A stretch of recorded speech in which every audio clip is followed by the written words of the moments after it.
அல்லாஹ் தஆலா இந்த முழு உலகங்களையும் கோடான கோடி படைப்புகளையும் படைத்து அவற்றுக்கு மத்தியிலே சில மனிதர்களை கௌரவத்துக்குரிய கண்ணியத்துக்குரிய மனிதர்களாக படைத்திருக்கிறார். அவர்களை நாங்கள் ரசூல்மார்கள், நபிமார்கள் என்று நாங்கள் சொல்லுவோம். அதே போன்று சில மாதங்களை கண்ணியத்துக்குரிய மாதங்களாக, சில நாட்களை கௌரவத்துக்குரிய நாட்களாக படைத்திருக்கிறார். அதே போன்று பூமி அனைத்தும் அவனுக்கு சொந்தமானதாக இருந்தாலும் அவனுக்கு மிகவும் விருப்பமான இடங்களாக பள்ளிவாயல்கள் இருப்பதாக ரசூலுல்லாஹி ஸல்லல்லாஹு அலைஹி வஸல்லம் அவர்கள் சொன்னார்கள். அஹப்புல் பிலாதி இலல்லாஹி மசாஜிதுஹா. அல்லாஹு தஆலாவுக்கு மிகவும் விருப்பத்துக்குரிய பிரதேசங்கள், இடங்கள் அந்த பூமியினுடைய மஸ்ஜிதுகள் என்று ரசூலுல்லாஹி ஸல்லல்லாஹு அலைஹி வஸல்லம் அவர்கள் சொன்னார்கள். அல்லாஹ்வுக்கு மிகவுமே விருப்பமான இடங்கள். நாங்கள் சிந்தித்து பார்க்க வேண்டும். அல்லாஹு தஆலா எல்லா இடங்களையும் தனக்கு சொந்தமானவன் என்று சொல்லி இருக்கின்றான். ஆனால் பள்ளிவாயல்களை விசேஷமாக தனக்கு சொந்தமானவை என்று சொல்லி இருக்கிறான். வஅன்னல் மஸாஜித லில்லாஹ். நிச்சயமாக பள்ளிவாயல்கள் எல்லாம் அல்லாஹு தஆலாவுக்கு சொந்தமானவையாக இருக்கின்றன. எனவே நீங்கள் அந்த பள்ளிவாயல்களிலே வேறு யாரையும் நீங்கள் அழைக்க வேண்டாம், நீங்கள் பிரார்த்திக்க வேண்டாம், தொழ வேண்டாம் என்ற கருத்தையும் குர்ஆனிலே சொல்லுகிறார். அல்லாஹ்வுக்கு மிகவும் விருப்பமான இடங்கள் பள்ளிவாயல்கள், அல்லாஹு தஆலாவுக்கு சொந்தமான இடங்கள் பள்ளிவாயல்கள். எனவேதான் ரசூல் ஸல்லல்லாஹு அலைஹி வஸல்லம் அவர்கள் புயூத்துல்லாஹ், அல்லாஹு தஆலாவுடைய வீடுகள் என்று அதனை ஹதீஸிலே சொல்லி இருக்கிறார்கள். அல்லாஹு தஆலாவுடைய வீடுகள் என்றால் அது எவ்வளவு புனிதமானது என்று நாங்கள் சிந்தித்து பார்ப்போம். அதனுடைய ஒவ்வொரு மணல் துணிக்கைக்கும் ஒரு புனிதத்தன்மை காணப்படுகிறது, ஒரு கண்ணியம் காணப்படுகிறது.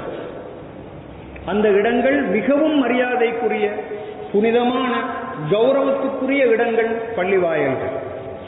அல் குர்ஆனை எடுத்துக்கொண்டால் சுமாராக 28 இடங்களுக்கும் அதிகமாக மஸ்ஜித் என்ற சொல்லை அல்லாஹு தஆலா குர்ஆனிலே பிரயோகித்திருப்பதை நாங்கள் பார்க்கின்றோம். அல்லாஹ்வுடைய நல்லடியார்களே, அந்த அளவு தூரம் பள்ளிவாயல்கள் புனிதமானவை, கண்ணியத்துக்குரியவை. பைத்துல்லாஹில் ஹராம் என்று மக்காவிலே இருக்கின்ற அந்த பள்ளிவாயலுக்கு பெயர். ஹுர்மத்துக்குரிய பள்ளிவாயல், புனிதத்துக்குரிய பள்ளிவாயல். 3 பள்ளிவாயல்கள் விசேடமான அந்தஸ்துக்களை கொண்டிருக்கின்றன. முதலாவது மஸ்ஜிதுல் ஹராம் எனப்படுகின்ற மக்காவிலே இருக்கின்ற அந்த பள்ளிவாயல், அதற்கு பிறகு மஸ்ஜிதுல் நபவி, அதற்கு பிறகு மஸ்ஜிதுல் அக்ஸா. இந்த 3 பள்ளிவாயல்களுக்கும் தான் நாங்கள் விசேடமான பயணங்களை மேற்கொள்ள முடியும் என்று ரசூல் ஸல்லல்லாஹு அலைஹி வஸல்லம் அவர்கள் சொன்னாலும் கூட, உலகத்திலே இருக்கின்ற அல்லாஹு தஆலாவை மாத்திரம் வழிபடுவதற்காக வேண்டி பயன்படுத்தப்படுகின்ற எல்லா இடங்களும் பள்ளிவாயல்களாகத்தான் இருக்கும். அந்த பள்ளிவாயல்கள் அனைத்திலும் இருந்தும் நாங்கள் மஸ்ஜிதுல் ஹராமை நோக்கித்தான் எமது முகங்களை திருப்ப வேண்டி இருக்கிறது. அல்லாஹு தஆலாவுடைய நல்லடியார்கள், இது பள்ளிவாயல்களுடைய கண்ணியம், சிறப்பு, மரியாதை. அடுத்ததாக நாங்கள் பார்த்தால், இந்த பள்ளிவாயல்கள் முஸ்லிம்களுடைய வாழ்க்கையிலே மிகவுமே நெருக்கமான உறவை கொண்டிருக்கின்றன. மிகவும் பின்னி பிணைக்கப்பட்ட தொடர்பை பள்ளிவாயல்கள் முஸ்லிம்களுடைய வாழ்க்கையிலே கொண்டிருக்கின்றன. ஏனைய மத ஸ்தாபனங்களை, ஆலயங்களை, வழிபாட்டு நிலையங்களை நாங்கள் எடுத்து பார்க்கின்ற பொழுது, ஒப்பிட்டு பார்க்கின்ற பொழுது, எங்களுக்கும் இந்த பள்ளிவாயலுக்கும் இடையிலான உறவு நாம் சிந்திக்க வேண்டிய மிகவும் நுணுக்கமான, இறுக்கமான உறவாக இருக்கிறது. ஒரு நாளைக்கு 5 விடுத்தம் பள்ளிவாயலுக்கு ஒரு முஸ்லிம் ஜமாஅத்தோடு தொழுவதற்காக வேண்டி அங்கு போவது ஒரு சுன்னா முஅக்கதாவாக கணிக்கப்படுகிறது. 27 மடங்கு நன்மை அந்த ஜமாஅத்துடைய தொழுகையிலே, பள்ளி வாயிலிலே சென்று கலந்து கொண்டால் இருக்கிறது என்ற கருத்தை அருமை ரசூலுல்லாஹி ஸல்லல்லாஹு அலைஹி வஸல்லம் அவர்கள் சொன்னார்கள். அவ்வளவு தூரம் எங்களுக்கு அந்த பள்ளி வாயிலோடு நெருக்கம். வேறு எங்கும் நாங்கள் அவ்வளவு அதிகமாக நாங்கள் போக மாட்டோம். கடைக்கு கூட ஒரு நாளைக்கு ஒரு தடவை தான் நாங்கள் ஆகக்கூடினால் போய் வருவோம். ஆனால் ஒரு நாளைக்கு 5 தடவை ஒரு மனிதன் போய் வருகின்ற ஒரு இடம் இருக்குமாக இருந்தால் அது இந்த பள்ளி வாயில்கள் தான். நாங்கள் சற்று சிந்தித்து பார்ப்போம், எவ்வளவு பெரிய புனிதமான இடங்களாக அவை இருக்கும். எந்த நேரத்திலும் மலக்குகள் அங்கு பிரசன்னமாக இருக்கிறார்கள். அல்லாஹ் தஆலாவுடைய அருள் அங்கு காணப்படுகிறது. ஸல்லல்லாஹு அலைஹி வஸல்லம் அவர்கள் சொன்னார்கள், எந்த ஒரு கூட்டத்தவர்கள் அல் குர்ஆனை ஓதுவதற்காக, அதனை படிப்பதற்காக அவனுடைய பைத்தும் மின் புயூத்தில்லாஹ், அல்லாஹ் தஆலாவுடைய வீடுகளில் ஒன்றிலே அமர்ந்து கொள்வார்களாக இருந்தால் அவர்கள் மீது சக்கீனா எனப்படக்கூடிய அமைதி இறங்கும். அவர்களை ரஹ்மத் சூழ்ந்து கொள்ளும். மிகவும் முக்கியமாக அல்லாஹ் தஆலா தன்னிடத்திலே இருக்கின்ற மலக்குகளிடத்திலே இந்த பள்ளிவாயிலே அமர்ந்து இந்த குர்ஆனை படிக்கக்கூடிய மலக்குகளை, மனிதர்களை தன்னோடு இருக்கின்ற மலக்குகளோடு பேசிக் கொள்வான், இவர்களை பற்றி சொல்லிக் கொள்வான் என்று ஸல்லல்லாஹு அலைஹி வஸல்லம் அவர்கள் சொன்னார்கள். நஸலத் அலைஹிம் ஸக்கீனா, அவர்கள் மீது அல்லாஹ்வுடைய அருள் இறங்கும் என்று சொன்னார்கள். எனவே அல்லாஹ்வுடைய அருள் இறங்கக்கூடிய பூமி, புனிதமான பூமி, இது மிகவும் மகத்துவமான இடம், பிரதேசம் என்ற உண்மை எங்களுக்கு எந்த அளவு தூரம் மனதிலே இருக்கிறது என்று சிந்திப்பார். ரசூலுல்லாஹி ஸல்லல்லாஹு அலைஹி வஸல்லம் அவர்கள் இன்னொரு ஹதீஸிலே சொன்னார்கள், நாளை மறுமையிலே 7 பேருக்கு அல்லாஹ் தஆலா நிழலே இல்லாத அந்த மறுமை நாளிலே நிழல் கொடுப்பான் தன்னுடைய அரிசிலே. அரிசின் நிழலில் அவர்களுக்கு கிடைக்கும் நிழல். அவர்களிலே ஒருவர் யார்? ரஜுலுன் கல்புஹு முஅல்லகுன் பில் மசாஜித். அவர்களே ஒரு மனிதன் யார்? அவனுடைய உள்ளம் பள்ளிவாயல்களோடு கொழுவப்பட்டதாக காணப்படும். கொழுவப்பட்டதாக என்றால் அர்த்தம் என்ன? அவன் எங்குதான் பூமியிலே பறந்து சென்றாலும், குடும்பம் நடத்தினாலும், தொழில் செய்தாலும், வேறு எங்கேயாவது ஒரு இடத்துக்கு போனாலும் அவன் மீண்டும் அந்த பள்ளிவாயலுக்குள் வர வேண்டும் என்ற அந்த உணர்வோடு தான் இருப்பான். அவனுடைய உள்ளம் இந்த பள்ளிவாயல்களுக்குள் கொழுவப்பட்டதாக இருக்கும் என்று ரசூல் ஸல்லல்லாஹு அலைஹி வஸல்லம் அவர்கள் சொன்னார்கள். எந்த மனிதன் தன்னுடைய உள்ளத்தை பள்ளிவாயலோடு கொழுவிக் கொள்கின்றானோ அந்த மனிதன் மிகப்பெரிய பாக்கியசாலி. அந்த மனிதன் அரசுடைய நிழலில் அவனுக்கு நிழல் வழங்கப்படும் என்ற அந்த பாக்கியத்தை அவன் பெறுகிறான். பாருங்கள், முஸ்லிம்களுக்கும் இந்த பள்ளிவாயலுக்கும் இடையிலான உறவு எப்படி இருக்க வேண்டும் என்பதற்கு இதுவே ஒரு சிறந்த எடுத்துக்காட்டாக காணப்படுகிறது. அல்லாஹ்வுடைய நல்லடியார்களே, 27 மடங்கு தொழுகைக்கு நன்மை கிடைக்க வேண்டுமா? பள்ளிவாயலுக்கு வர வேண்டும், 5 வேளை வர வேண்டும். இந்த பள்ளியோடு எமது உள்ளம் கொழுவப்பட்டதாக இருக்க வேண்டும்.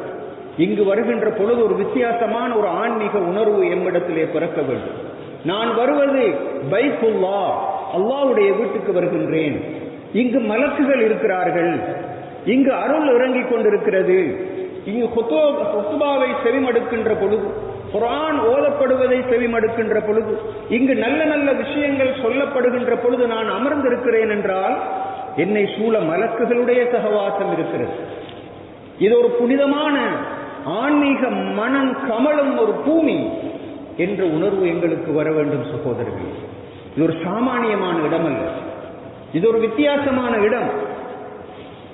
எனவே அந்த வகையில் இந்த பள்ளி வாயில்களுக்கு ஒரு புனிதத்தன்மை காணப்படுகிறது, முஸ்லிம்களுக்கு இறுக்கமான தொடர்பு காணப்படுகிறது. அது மாத்திரமல்ல, இந்த பள்ளி வாயில்கள் முஸ்லிம்களுடைய வாழ்க்கையிலே இபாதத்துக்களுக்கு மட்டும் உரிய இடங்கள் அல்ல, நோன்பு காலத்தில் மாத்திரம் அலங்கரிக்கப்படுகின்ற இடங்கள் அல்ல, ஐவேளை ஜமாஅத்து தொழுகைக்காக வேண்டி மாத்திரம் கட்டப்படுகின்ற இடங்கள் அல்ல. இவை சனசமூக நிலையங்கள், நீதிமன்றங்கள், கலா நிலையங்கள், வைத்தியசாலைகள் என்று எத்தனையோ வகையான பங்களிப்புகளை வரலாற்றிலே செய்ய வேண்டும் என்ற நோக்கத்தோடு தான் ரசூல் ஸல்லல்லாஹு அலைஹி வஸல்லம் அவர்கள் இந்த பள்ளிவாயல்களை அமைத்தார்கள். வரலாறு நெடுகிலும் அந்த பள்ளிவாயல்கள் அப்படிப்பட்ட மகத்தான பங்களிப்புகளை தான் செய்திருக்கின்றன. பள்ளிவாயல்களுடைய முக்கியத்துவத்தை கருதி ரசூல் ஸல்லல்லாஹு அலைஹி வஸல்லம் அவர்கள் மதீனாவுக்கு வந்து கொண்டிருக்கின்ற வழியிலேயே குபாவிலே ஒரு மஸ்ஜிதை கட்டுகிறார்கள். லமஸ்ஜிதுன் உஸ்ஸிஸ அலா தக்வா, தக்வாவை அடிப்படையாக கொண்ட ஒரு பள்ளிவாசல். இதனை காண்கின்ற முஸ்லிம் அல்லாத இஸ்லாத்தின் மீது காழ்ப்புணர்ச்சி கொண்டவர்கள் இன்னும் ஒரு பள்ளியை கட்டுகிறார்கள். மஸ்ஜிது விரார், இஸ்லாத்துக்கு விரோதமான பள்ளிவாயல், முஸ்லிம்களை பிரிக்க வேண்டும் என்ற நோக்கத்தோடு கட்டப்படுகின்ற தீய எண்ணத்தோடு கட்டப்பட்ட ஒரு பள்ளிவாயல். அல்லாஹ்வுடைய நல்லடியார்களே, மதீனாவுக்கு வரவே இல்லை. அதற்கிடையில் ஒரு வழியிலே வருகின்ற பொழுது அங்கே ஒரு பள்ளிவாயல் ஏன் தேவை என்று ஸல்லல்லாஹு அலைஹி வஸல்லம் அவர்கள் நினைத்தார்கள். அவ்வளவு முக்கியத்துவம் இருக்கிறது பள்ளிவாயல்கள். ரசூல் ஸல்லல்லாஹு அலைஹி வஸல்லம் அவர்கள் மதீனாவுக்கு வந்ததும் வராததுமாக தான் எங்கே தங்க வேண்டும் என்பதனை பற்றி கூட சிந்திக்கவில்லை.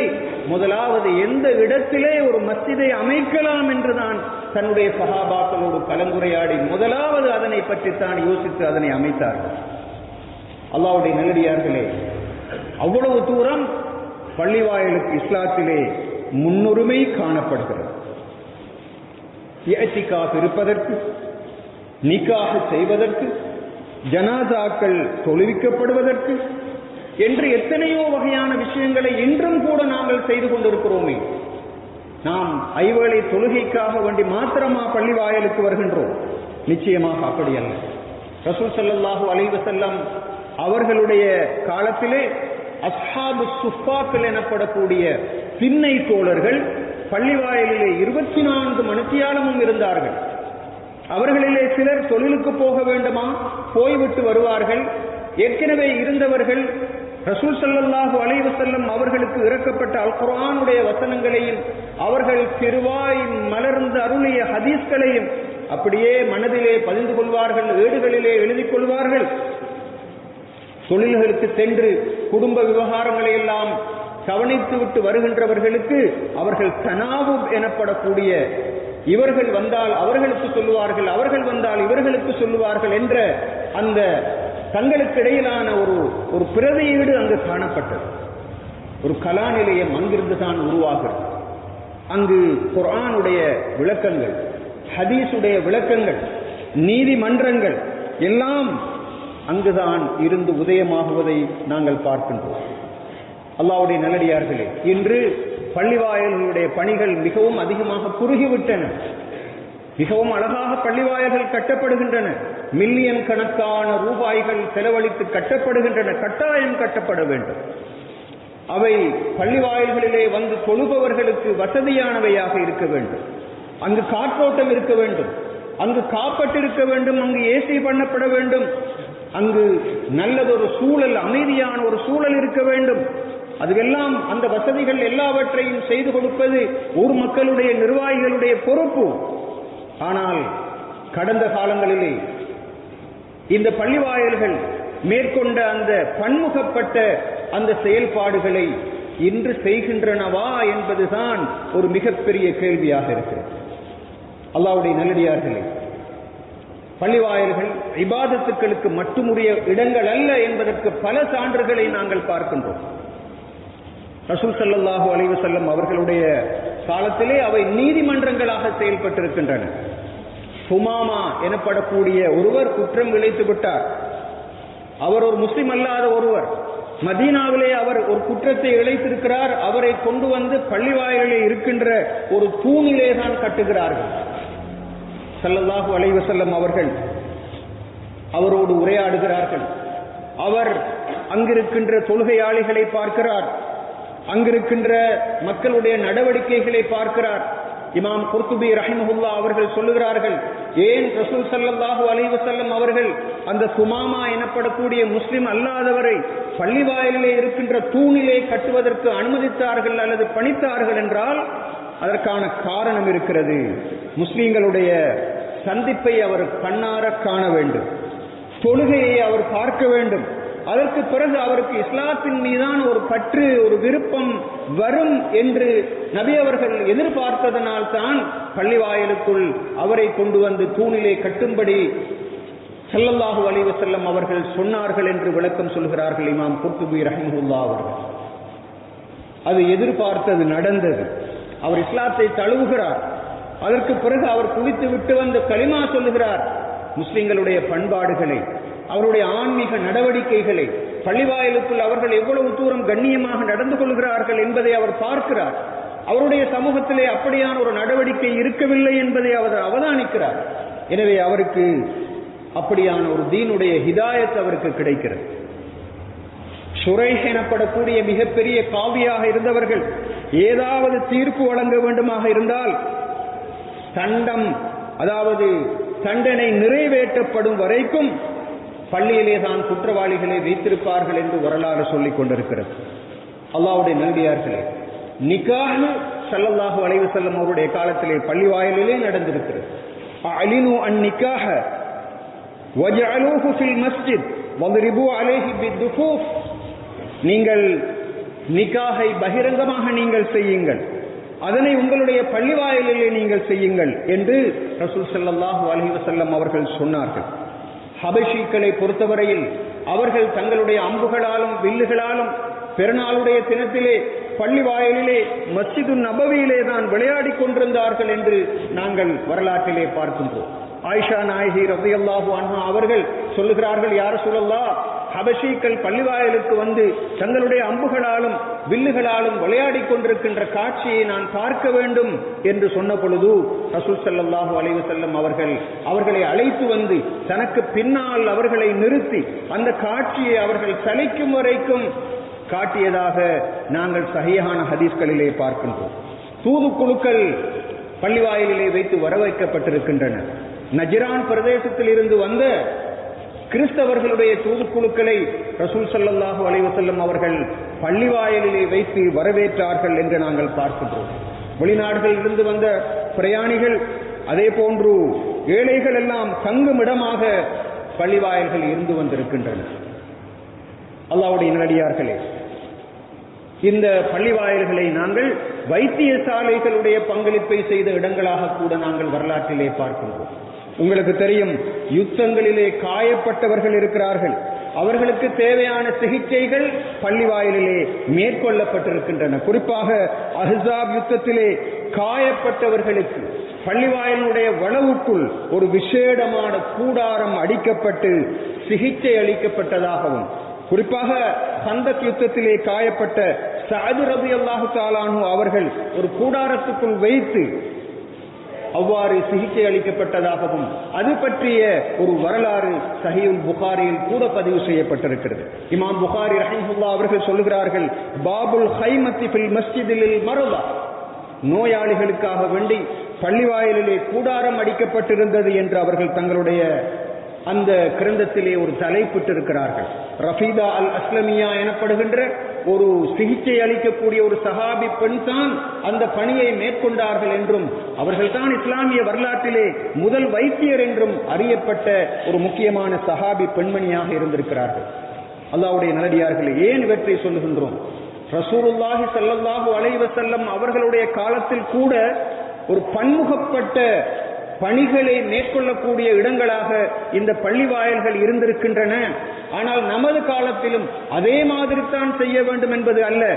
நமது காலத்திலே பள்ளி ஒரு இதயமாக செயல்பட வேண்டும். பள்ளி வாயிலுக்குத்தான் முழு ஊர் மக்களும் வருகை தந்து தங்களுடைய ஆன்மீக தேவைகளை, தங்களுடைய லௌகீக தேவைகளை, தங்களுடைய எல்லா வகையான தேவைகளையும் நிறைவேற்றக்கூடிய ஸ்தாபனமாக, ஒரு சனசமூக நிலையமாக, ஒரு சென்டராக பள்ளிவாயல் இருக்க வேண்டும் என்ற கருத்தை இங்கு நாங்கள் சொல்ல வருகின்றோம். அல்லாஹ்வுடைய நல்லடியார்களே, உஹத் யுத்தம் நடைபெறுகிறது, அஹ்ஸாப் யுத்தம் நடைபெறுகிறது. அந்த நேரத்திலே ரசூல் ஸல்லல்லாஹு அலைஹி வஸல்லம் அவர்கள் தன்னுடைய சஹாபாக்களை மஷூராவுக்காக வேண்டி அழைக்கிறார்கள். அது மரத்தடியிலும் அல்ல, அது குளக்கரையிலும் அல்ல, அல்லது வேறொரு சென்டரிலும் அல்ல. அது நடைபெறுகின்றது மஷூரா பள்ளிவாயிலே தான் நடைபெறுகிறது. எனவே யுத்தம் ஒன்றை எவ்வாறு செய்ய வேண்டும், எப்படிப்பட்ட ஸ்ட்ராட்டஜிஸ் எனப்படுகின்ற அந்த திட்டங்கள் வகுக்கப்பட வேண்டும் என்பதும் பள்ளிவாயிலிருந்து செய்யப்படுவதை நாங்கள் பார்க்கின்றோம். இந்த காரியங்களை பள்ளியிலிருந்து செய்கின்ற பொழுது அங்கு இஹ்லாஸ் இருக்கும், அங்கு தக்வா இருக்கும், அங்கு ஆத்மீக சூழல் ஒன்றிருக்கும், அங்கு ஊழல் இருக்க மாட்டாது. நன்மையை எதிர்பார்த்துத்தான் மக்கள் அங்கு ஒன்று கூடுவார்கள். கலீஃபாக்கள் கூட இத்தகைய பணிகளை பல்வேறுபட்ட இடங்களில் மேற்கொண்டிருப்பதை நாங்கள் பார்க்கின்றோம். அல்லாஹ்வுடைய நல்லடியார்களே, ஆரம்பத்தில் பள்ளிவாயல்கள் தான் அதாவது இபாதத்துக்குரிய இடங்களாக மாத்திரமில்லாமல் கலா நிலையங்களாகவும் இருந்திருக்கின்றன என்று நாங்கள் பார்க்கின்றோம். இஸ்லாமிய வரலாற்றில் தோன்றிய மிக முக்கியமான பல்கலைக்கழகங்கள், ஜாமியாத் என்று சொல்லுவோம், அவற்றினுடைய ஆரம்ப இடங்களாக பள்ளிவாயல்கள் தான் காணப்பட்டன. உங்களுக்கு தெரியும், ஜாமிஅத்துல் கரவியீன் எனப்படுகின்ற மொரோக்கோவில் இப்போதும் இருக்கின்ற அந்த மிக பெரிய பழமையான பல்கலைக்கழகத்தினுடைய ஆரம்பம் ஜாமியா எனப்படுகின்ற அந்த பள்ளிவாயல் தான். அந்த பள்ளிவாயலிலே அது கிறிஸ்துவுக்கு பின் 9ஆம் நூற்றாண்டை சேர்ந்த ஒரு பள்ளிவாயல், ஒரு ஜாமியா. இஸ்லாமிய வரலாற்றிலே சுமார் 1000 வருஷங்களுக்கு முன்னால் தோற்றுவிக்கப்பட்ட ஒரு பெரிய கலா நிலையம் முதலிலே பள்ளியாக இருந்து கலா நிலையமாக மாறி ஒரு பல்கலைக்கழகமாக பரிணமித்தது அந்த மொரோக்கோவின் அந்த பல்கலைக்கழகம்.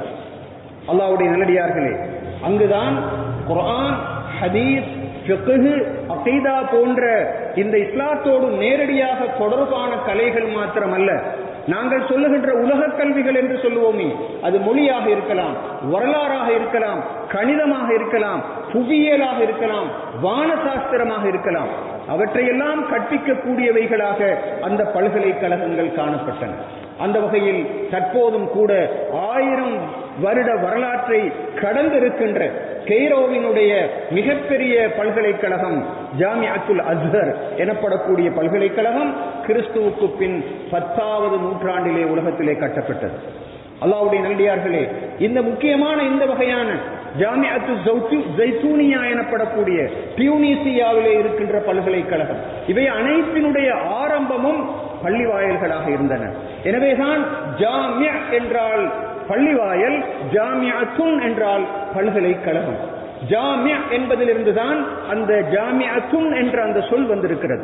எனவே பள்ளிவாயல்களில் இருந்துதான் இந்த பல்கலைக்கழகங்கள் தோற்றம் பெற்றிருக்கின்றன. எனவே இந்த பள்ளிவாயல்கள் உலக வரலாற்றிலே மிக பெரும் கலா நிலையங்களுக்கு வித்திட்டிருக்கின்றன என்ற உண்மையை நாங்கள் விளங்கிக் கொள்ள வேண்டும். அல்லாஹ்வுடைய நல்லடியார்களே, கெய்ரோவிலே இருக்கின்ற அந்த ஜாமியிலே நாங்கள் ஏற்கனவே சொன்னோம், 10வது நூற்றாண்டிலே ஆரம்பிக்கப்பட்ட அந்த பல்கலைக்கழகத்திலே இஷாவுக்கு பிறகு மாத்திரம் 110 வகுப்புகள் நடைபெற்றன என்று வரலாறிலே சொல்லப்பட்டிருக்கிறது. ஒவ்வொரு தூணையும் அடிப்படையாக கொண்டு ஒவ்வொரு அறிஞர்கள் தங்களுக்கு ஹலகாத்துல் இல்ம் எனப்படக்கூடிய அறிவு வட்டங்களை அந்த பள்ளிவாயல்களை உருவாக்கி கொண்டு அவர்களுக்கென்று மாணவர் கூட்டங்களை வைத்துக் கொண்டு கற்பித்துக் கொண்டிருந்தார்கள் என்றால் அந்த பள்ளிவாயல்கள் எவ்வளவு உயிரோட்டமாக இருந்திருக்கும், எவ்வளவு பணிகளை செய்திருக்கும் என்று நாங்கள் சிந்தித்து பார்ப்போம்.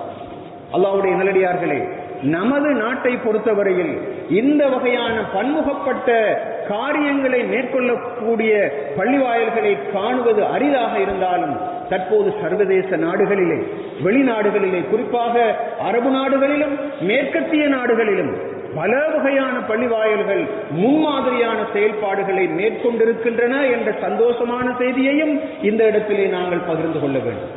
இன்று இஸ்லாமிய உலகத்தில் முழு உலகத்திலும் ஏற்பட்டிருக்கின்ற இந்த மிகவும் வேகமான இஸ்லாமிய எழுச்சிக்கு பின்னால் பள்ளிவாயல்கள் இருக்கின்றன. குறிப்பாக மேற்கத்திய நாடுகளில் பஹ்ரைனை எடுத்துக்கொண்டால் அங்கிருக்கின்ற அஹ்மதுல் ஃபாத்திஹ் இஸ்லாமிக் சென்டர் எனப்படக்கூடிய ஒரு சென்டர் அங்கிருக்கின்ற மிக முக்கியமான ஒரு பள்ளிவாயலிலே இருந்துதான் இயங்கிக் கொண்டிருக்கிறது. அங்கு இஸ்லாமிய அறிவு போதிக்கப்படுகிறது. இஸ்லாம் மிதவாத சிந்தனையை கொண்டது என்ற கருத்து அங்கு நிறுவப்படுகிறது. இஸ்லாமிய அறிஞர்கள் அங்கு வருகிறார்கள். அங்கு செமினார்கள், கான்பரன்ஸுகள் நடத்தப்படுகிறது. முஸ்லிம் அல்லாதவர்களுக்கும் இஸ்லாத்துக்கும் ஒரு பாலமாக அந்த பள்ளிவாயல் அமைந்திருக்கிறது. அங்கு உலூமுல் குர்ஆன் போன்ற மிகப்பெரிய கலைகள் கற்பிக்கப்படுகின்றன. இமாம்களுக்கும் முஅஸ்ஸின்களுக்குமான பயிற்சி பட்டறைகள், ஒர்க் ஷாப்புகள் அந்த பஹ்ரைன் பள்ளிவாயலிலே நடாத்தப்படுகிறது.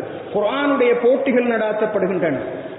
நாம் சொல்லுகின்ற அடுத்த பள்ளிவாயில் தான் ஈஸ்ட் லண்டன் மோஸ்க் எனப்படுகின்ற பிரித்தானியாவிலே இருக்கின்ற மிகவும் முக்கியமான ஒரு பள்ளிவாயல்.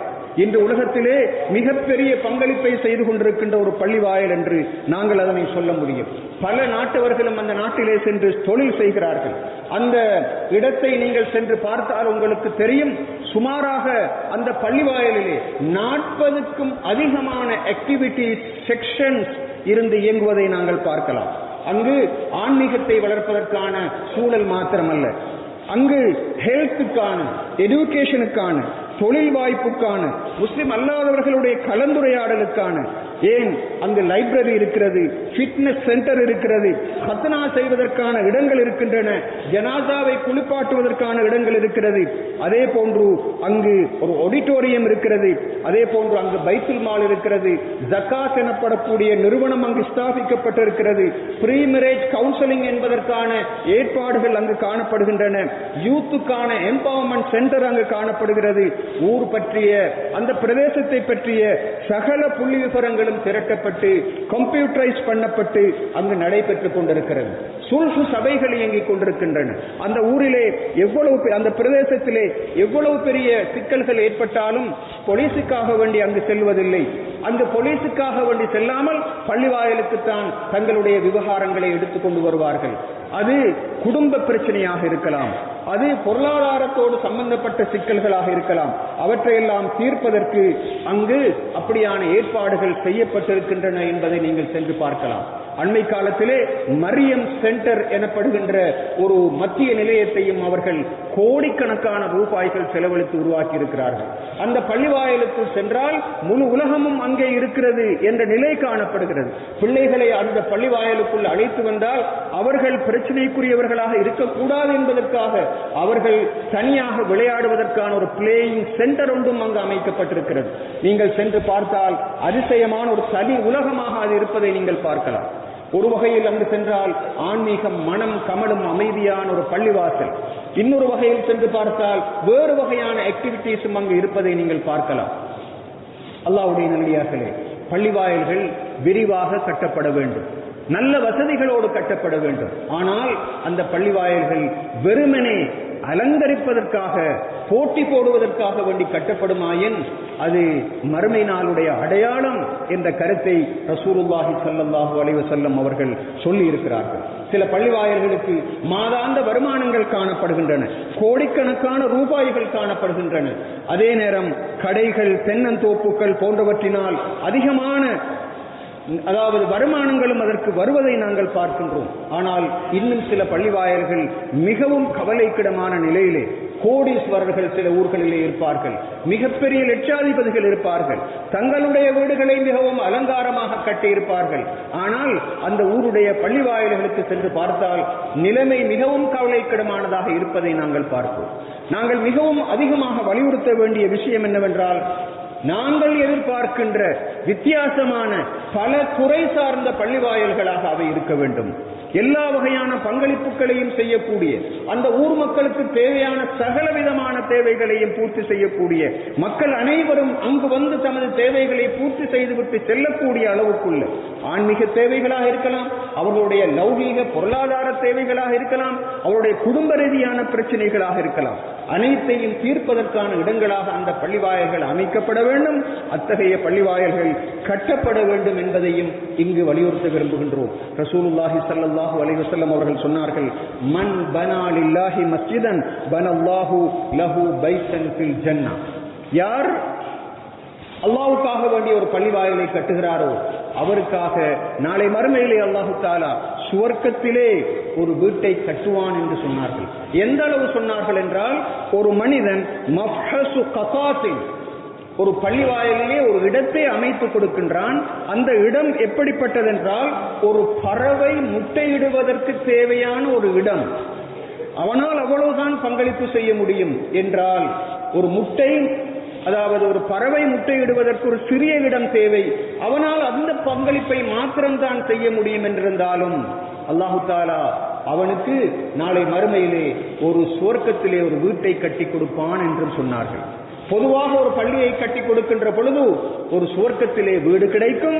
ஒரு மனிதனால் அவ்வளவு தூரம் செய்ய முடியாது, அவனிடத்திலே கொஞ்சம் பணம் தான் இருக்கிறது என்று வைத்துக் கொண்டால் அந்த சிறிய பங்களிப்பை அவன் செய்கின்ற பொழுது நிச்சயமாக அவனுக்கு சுவர்க்கம் கிடைக்கும் என்ற கருத்தை ஸல்லல்லாஹு அலைஹி வஸல்லம் அவர்கள் சொன்னார்கள். அல்லாஹ்வுடைய நல்லடியார்களே, பள்ளி வாயில்களை நாங்கள் கட்டி கொடுத்து அதிலே நாங்கள் சொன்னது போன்ற வித்தியாசமான பல நடவடிக்கைகள் இடம்பெற்றால் அதன் மூலமாக சமுதாயத்திலே உள்ளவர்கள் பயனடைவார்களாக இருந்தால் அவர்கள் பயனடையும் காலமெல்லாம் கயாமத்து தோன்றும் வரைக்கும் அவர்களுடைய கபருக்கு அதனுடைய நன்மை கிடைத்துக் கொண்டே இருக்கும். சிலர் இருக்கிறார்கள், பள்ளி வாயிலினுடைய எலக்ட்ரிசிட்டி பில்லை கட்டுவார்கள். எனக்கு தெரியும், ஒரு கிராமம் இருக்கிறது இந்த ஊரிலே, இந்த நாட்டிலே சுமாராக 30 வருஷங்களாக அந்த பிரதேசத்திலே இருக்கின்ற ஜுமா மஸ்ஜித், அந்த பிரதேசத்திலே இருக்கின்ற சுமார் 5 சைக்காக்களுடைய லைட் பில்லை ஒரு சட்டத்தரணி கட்டி கொடுத்துக் கொண்டிருக்கிறார். அதாவது அதனுடைய அர்த்தம் என்னவென்றால், அவர் அந்த பள்ளி வாயிலே இடம்பெறக்கூடிய சகல அமல்களையும் அவர் அதன் மூலமாக கிடைக்கின்ற நன்மைகள் அவருக்கு கிடைத்துக் கொண்டிருக்கின்றன. இன்னும் சிலர் மின் விசிறிகளை வாங்கி கொடுக்கலாம், இன்னும் சிலர் இந்த பள்ளிவாயிலுக்கு தேவையான காணியை வாங்கி கொடுக்கலாம், காப்பட்டை வாங்கி கொடுக்கலாம், இதிலே சுத்தம் செய்வதற்கான கருவிகளை வாங்கி கொடுக்கலாம். ஒரு சின்ன பங்களிப்பையாவது செய்ய முடியுமாக இருந்தால் நிச்சயமாக அது ஒரு பெரிய காரியமாகத்தான் இருக்க முடியும். எனவே அல்லாஹு தஆலாவுடைய நல்லடியார்களே, பள்ளிவாயில்கள் அல்லாஹு தஆலாவுடைய வீடுகள் என்று ஸல்லல்லாஹு அலைஹி வஸல்லம் அவர்கள் சொல்லியிருக்கிறார்கள். அவனுக்கு மிகவும் விருப்பமான இடங்கள் பள்ளிவாயல்கள். இந்த பள்ளிவாயல்களுக்குள் மலக்குகளுடைய பிரசன்னம் எப்போதும் இருந்து கொண்டிருக்கிறது. இஸ்லாமிய வரலாற்றிலே பள்ளிவாயல்கள் பன்முகப்பட்ட வேலைகளை செய்து கொண்டிருந்தன. அதே நேரம் நவீன உலகத்திலும் கூட அந்த பங்களிப்புகள் பல நாடுகளிலே செய்யப்படுவதனால் ஊர்களிலே, பிரதேசங்களிலே, உலகத்திலே பல மாற்றங்களை நாங்கள் காணுகின்றோம். அப்படிப்பட்ட பள்ளிவாயல்களை அமைத்துக் கொடுப்பதற்கு எமது பணத்தை, எமது சிந்தனையை, எமது பங்களிப்பை இயன்ற வரைக்கும் நாங்கள் செய்ய வேண்டும். யாரெல்லாம் பள்ளிவாயல்களுடைய நிர்வாகிகளாக இருக்கிறார்களோ அவர்களுக்கு ஒரு மகா பெரிய பொறுப்பு காணப்படுகிறது. பள்ளிவாயல்களை அமைப்பது மாத்திரமல்ல, பள்ளிவாயல்களிலே பல 100 திட்டங்களை நடைமுறைப்படுத்துவதற்கு அது அவர்களுக்கு மிகப்பெரிய பொறுப்பு இருக்கிறது என்பதையும் ஞாபகப்படுத்த விரும்புகின்றோம். வல்ல அல்லாஹு தஆலா இந்த பள்ளிவாயல்களிலே சிறந்த அமல்களை செய்து அவனுடைய நெருக்கத்தை அடைவதற்கு அல்லாஹு தஆலா எம் அனைவருக்கும் கிருபை செய்வானாக. யா அல்லாஹ், எங்களுடைய அமல்களை நீ ஏற்றுக்கொள்வாயாக, எங்களுடைய பாவங்களை நீ மன்னிப்பாயாக. யா அல்லாஹ், யாரெல்லாம் இந்த பள்ளிவாயல்களை கட்டுவதற்கு தங்களுடைய பங்களிப்பை செய்கிறார்களோ அவர்களுக்கு நீ உயர்ந்த தரஜாக்களை மறுமையிலே கொடுப்பாயாக. நீ வாக்களித்த அந்த சுவர்க்கத்தை அவர்களுக்கு நீ கொடுப்பாயாக. யா அல்லாஹ், இந்த பலஸ்தீன மண்ணிலே கஷ்டப்பட்டுக் கொண்டிருக்கின்ற எமது உறவுகளுக்கு நீ விடுவை கொடுப்பாயாக. அவருடைய பிரச்சனைகளை நீ தீர்த்து விடுவாயாக. யாரெல்லாம் உலகத்திலே நீதிக்கும் நியாயத்துக்கும் எதிரான சக்திகளாக இருக்கிறார்களோ அவர்கள் அனைவரையும் நீ ஹிதாயத்து கொடுத்து அவர்களை இஸ்லாத்தின் பால் வருவதற்குரிய வழியை திறந்து விடுவாயாக. அப்படி அவர்கள் முரண்டு பிடித்துக் கொண்டிருப்பார்களாக இருந்தால் அவர்களை நீயே கவனித்துக் கொள்வாயாக. யா அல்லாஹ், மௌத்தாகக்கூடிய சந்தர்ப்பத்திலே கலிமாவோடு மௌத்தாகக்கூடிய பாக்கியத்தையும் அனைவருக்கும் நசீபாக்குவாயாக. எமது பெற்றார்களுடைய குறைகளை மன்னித்து அவர்களுக்கும் நீ சொர்க்கம் கொடுப்பாயாக. உன்னை சந்திக்கின்ற சந்தர்ப்பத்திலே கல்புன் சலீம் எனப்படக்கூடிய தூய்மையான உள்ளத்தோடு சந்திக்கக்கூடிய பாக்கியத்தையும் எங்களுக்கு நசீபாக்குவாயாக. ஆமீன் ஆமீன் யா ரப்பல் ஆலமீன். அல்ஹம்துலில்லாஹி ரப்பில் ஆலமீன். والصلاة والسلام على سيدنا محمد وعلى آله وأصحابه أجمعين. فيا عباد الله، أوصيكم وإياي أولا بتقوى الله. يقول الله تبارك وتعالى في كتابه العزيز وفرقانه المجيد: أعوذ بالله من الشيطان الرجيم. بسم الله الرحمن الرحيم. يا بني آدم خذوا زينتكم عند كل مسجد.